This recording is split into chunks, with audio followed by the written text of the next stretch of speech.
How you doing, YouTube? Matt Massa Beer Reviews back with yet another review. New brewery time in the form of Tyranena. Never heard of these guys. Legendary Wisconsin beer, very modest beer from Lake Mills, Wisconsin. This is The Devil Made Me Do It. It's a coffee imperial oatmeal porter, what looks like from their Brewers Gone Wild series of big, bold, and as they would put it, ballsy beers. Never heard of this brewery before, to be perfectly honest with you. This comes courtesy of Dan. He actually wrote me and said, hey man, very quick, concise. Hey, I have some beers from my area. I think you'd enjoy this brewery. Along came beer. So there we go. He sent me 3 from the same brewery. So I don't know if he's a brewery rep or something like that. I actually said that in unboxing. You can go watch that, but it is what it is.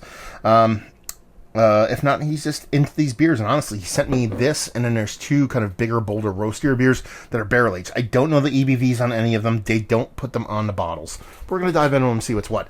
As far as this beer goes, like I said, Devil Made Me Do It. Imperial Oatmeal Porter brewed with coffee beans.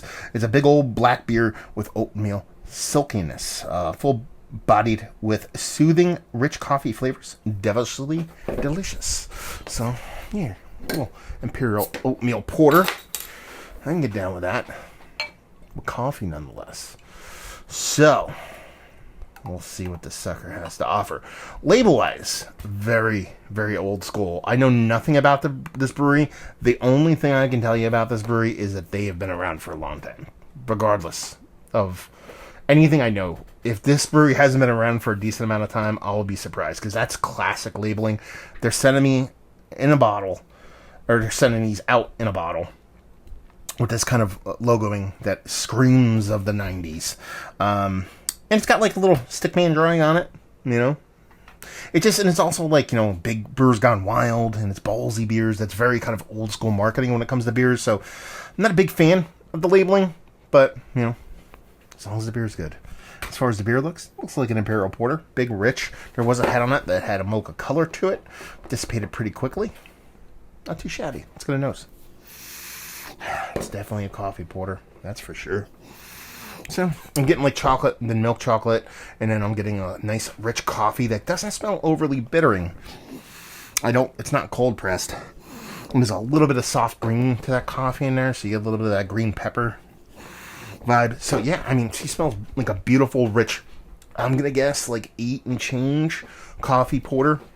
Maybe even a little bit bigger, with multiple levels of chocolate to it, a soft little lactose component to it that I don't think there's lactose in it. I think there's maybe an oat addition that kind of lends it to that milk chocolate portion of the show.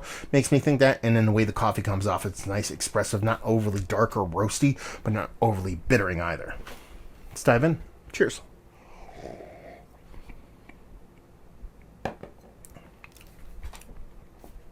That's tasty as hell. Yeah, very much a milk porter. It comes off to me. Almost to the point where I'm kind of like, you sure there's no lactose in here? Because it does have this kind of nice, rich, they called silkiness. And that's the word I would use. I mean, it's got this that you typically get from your kind of milk porters. It has that going on for it. The way that coffee comes off is quite nice. That silkiness, that pseudo faux lactosiness kind of helps bring down a little bit of the roasted malt bitterness, a little bit of the coffee bitterness, which I think kind of helps this beer as far as a drinkability standpoint.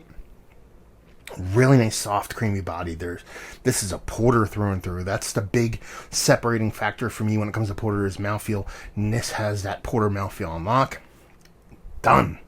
I mean, it's got a nice roast component, both from roasted malts and the coffee. And the way that mouthfeel comes, and the way that mouthfeel with its silkiness in combination with the fluffiness is a really tasty coffee porter. Really tasty. Like, really good stuff. I mean, I can't knock this beer in any form or fashion, getting zero of that metallic astringency I get in some darker beers. Very well made, very clean, very coffee forward enough to let you know that there's coffee in there, but not overly coffee to where they're trying to make it a coffee challenge beer. I'm just really blown away, or not blown away. I'm really curious as to the ABV on this, because on the nose I said it was probably 8 and change. If this drinks more like 6 and change than 8 and change to me. But the fact that it's called an Imperial porter kind of makes me think 8, but it drinks so easy, so smooth. I like this beer. It's really tasty.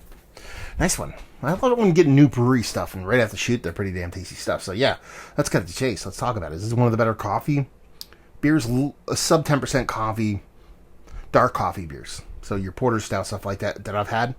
Yeah, it's delicious. I don't know if it's like Mount Rushmore status, but it's absolutely well done.